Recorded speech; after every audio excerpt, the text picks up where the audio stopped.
எல்லா புகழும் என் அப்பன் முருகனுக்கே. நம்ம இன்னைக்கு எங்கே வந்திருக்கோம் அப்படின்னு பார்த்தீங்கன்னா, ஒரு இயற்கையான இடத்துக்கு தான் வந்திருக்கோம். அதாவது தாய் அறக்கட்டளை நடத்தக்கூடிய ஒரு நிகழ்ச்சிக்காக தான் வந்திருக்கோம். பல்லடத்தில் உள்ள வனாலயம் அப்படிங்கிற இடத்துல தான் இந்த நிகழ்ச்சியை அவங்க ஏற்பாடு பண்ணியிருந்தாங்க. ரொம்ப அழகாக ஒரு அமைதியாக சூப்பராக அந்த ஏற்பாடை பண்ணியிருந்தாங்க. அவங்கள்ட்ட இருக்கிற பொருட்களை அவங்க சந்தைப்படுத்தக்கூடிய இடம் அப்படின்னு கூட சொல்லலாம். ரொம்ப நியாயமாக, ரொம்ப நேர்மையாக அந்த மாதிரி தான் விவசாயிகளுக்கு ஏற்ற எல்லா வகையான பொருட்களையும் இங்கே அவங்க அரங்கேற்றம் பண்ணியிருந்தாங்க. எல்லாமே வச்சுருந்தாங்க. அந்தந்த விலை ரேட்டு எல்லாமே போட்டிருந்தாங்க. நம்மளுக்கு எது பிடிக்குதோ அதை வாங்கிக்கிட்டு போகலாம். அது மாதிரி உணவும் பார்த்திங்கன்னா ரொம்ப பாரம்பரியமான உணவுகள் இங்கே ஏற்பாடு பண்ணியிருந்தாங்க. குழந்தைகளுக்கான விளையாட்டும் அதுவும் தனியாக நடந்தது. அப்புறம் அந்த மாதிரி சம்பந்தமான விஷயங்களும் தனியாக நடந்தது. அப்புறம் உணவு முறைகள் அதெல்லாம் ஒரு பக்கம் நடந்தது. உணவும் அங்கே அந்த டே ஃபுல்லாகவே அவங்களுக்கு இலவசமாக உணவும் அவங்க வழங்கியிருந்தாங்க. அந்த உணவுமே பார்த்திங்கன்னா பாரம்பரியமான உணவாக தான் அவங்க வழங்கியிருந்தாங்க. அவங்க இயற்கையோ நம்ம எப்படி வாழணும் அப்படிங்கிறத முழுக்க முழுக்க கற்றுக் கொடுக்குறாங்க.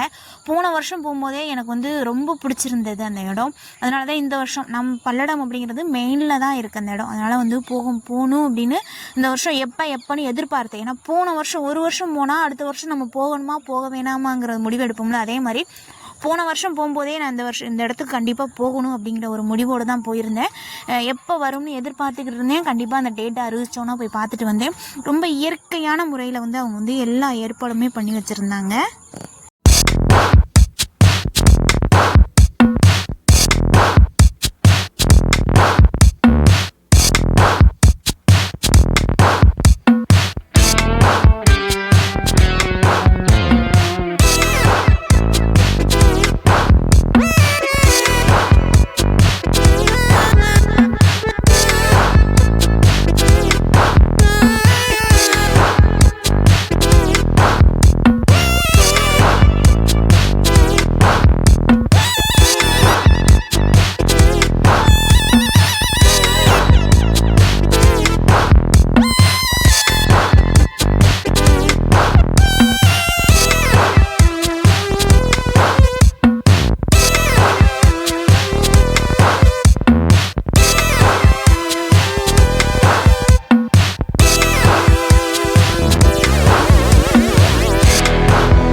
விளையாட்டு போட்டிகள் நடந்தாங்க. ஃபஸ்ட்டு நாங்கள் போகும்போது ஃபஸ்ட்டு இந்த லெமன் ஸ்பூன் வச்சுருந்தாங்க. அதுவுமே பார்க்குறதுக்கு அழகாக இருந்தது. செலக்ட் பண்ணி ப்ரைஸ் எல்லாம் இங்கே கண்டிப்பாக கொடுக்குறாங்க.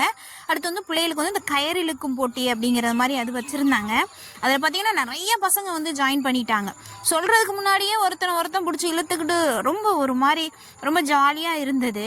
லாஸ்ட்டாக ஃபைனல் பண்ணி அவங்க 2 பக்கமும் இழுக்க சொல்லும்போது பிள்ளைய ரொம்ப ஆர்வமாக பாருங்கள் செம்மையாக அது ரொம்ப சந்தோஷமாக குட்டி இத்தனோண்டு பசங்க கொண்டு அதில் ஜாயின் பண்ணி நின்றுது. சும்மாவாவது தொடுப்போமே தொடுத்து நின்றுங்க. பாவம் ரொம்ப ஆசையாக இழுத்தாங்க பாருங்க. எல்லாரும் மொத்தமாக சரிஞ்சிட்டாங்க. என்னன்னு பார்த்தா கயிறு அருந்து போச்சு. பிள்ளைங்களுக்கு ரொம்ப கஷ்டமாக போயிடுது.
எடுக்கக்கூடிய கருவிகள் வந்து அவங்க வந்து பண்ணி வச்சுருந்தாங்க.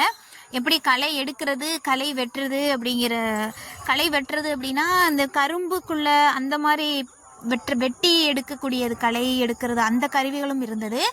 பயிருக்குள்ளே இருக்கிற களை நம்ம கையால் பறித்து எடுப்போம் பாருங்க குனிஞ்சு, அந்த மாதிரி அதையும் வந்து நம்ம எப்படி இருக்கிற அந்த கருவி வந்து இங்கே வந்து வச்சுருந்தாங்க. நம்மளுக்கு தேவை அப்படின்னா நம்ம வாங்கலாம். அது எவ்வளவு என்னங்கிற எல்லா டீட்டெயிலுமே வந்து அங்கே வந்து வச்சுருந்தாங்க. பார்க்குறதுக்கு ரொம்ப அழகாக இருந்தது. காலையில் வந்து பார்த்திங்கன்னா பொங்கல் வந்து இங்கே வச்சுருந்துருக்காங்க. நாங்கள் வந்து ஈவினிங் டயத்தில் தான் வந்தோம், அதனால் அதை வந்து எங்களால் பார்க்க முடியலை. அப்புறம் இங்கே உள்ள முக்கியமான ஒரு இடம் பார்த்திங்கன்னா, ராசி பலன் கூட நம்ம ராசிக்குள்ள மரங்கள் எது, நம்ம தெய்வங்கள் என்ன, நம்ம எந்த தெய்வத்தை வழிபடணும், நட்சத்திரத்துக்குள்ள கோயில்கள் என்ன என்ன வந்து ரத்தினங்கள் வந்து நம்ம யூஸ் பண்ணணும் அப்படிங்கிற அமைப்பும் வந்து இங்கே எப்போதுமே இருக்கக்கூடிய ஒரு இடம். மரங்கள்லாம் இப்போ தான் வச்சுருக்காங்க, எல்லாம் தழைஞ்சு வந்து வருது. இன்னும் கொஞ்ச நாளில் பெரிய பெரிய மரங்கள் வந்து ஆயிரும். அப்புறம் குழந்தைகளுக்கு ரொம்ப பிடிச்ச பார்க், இது வந்து பகலில் போய் பார்க்க முடியல, கொஞ்சம் இருட்டாயிருச்சு, அப்போ தான் போய் பார்த்தேன். எல்லா விதமான விளையாட்டுகளுமே அந்த குழந்தைகளுக்கான அங்கே வந்து ஏற்பாடு பண்ணி வச்சுருக்காங்க. அப்புறம் ரொம்ப பிடிச்ச இடம்னு பார்த்தீங்கன்னா இந்த புத்தருடைய இடம்.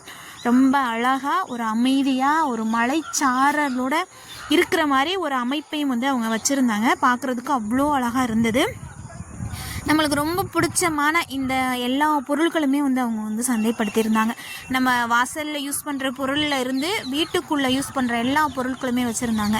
இது பாருங்கள், சீப்பு, அந்த குட்டி குட்டி ஜிம்கா, அதெல்லாமே சூப்பராக வச்சுருந்தாங்க. பார்க்குறதுக்கு அழகாக இருந்தது. இது குழந்தைகளுக்கு இந்த விளையாடுறதுக்கு நம்ம கையில் கொடுக்குற பிளாஸ்டிக் ஜாமானுக்கு தவிர்த்துட்டு இந்த மாதிரி ஓலையில் செஞ்சக்கூடிய பொருட்களை கொடுத்தோம்னா குழந்தைகளுக்கு ரொம்ப ஆரோக்கியம்.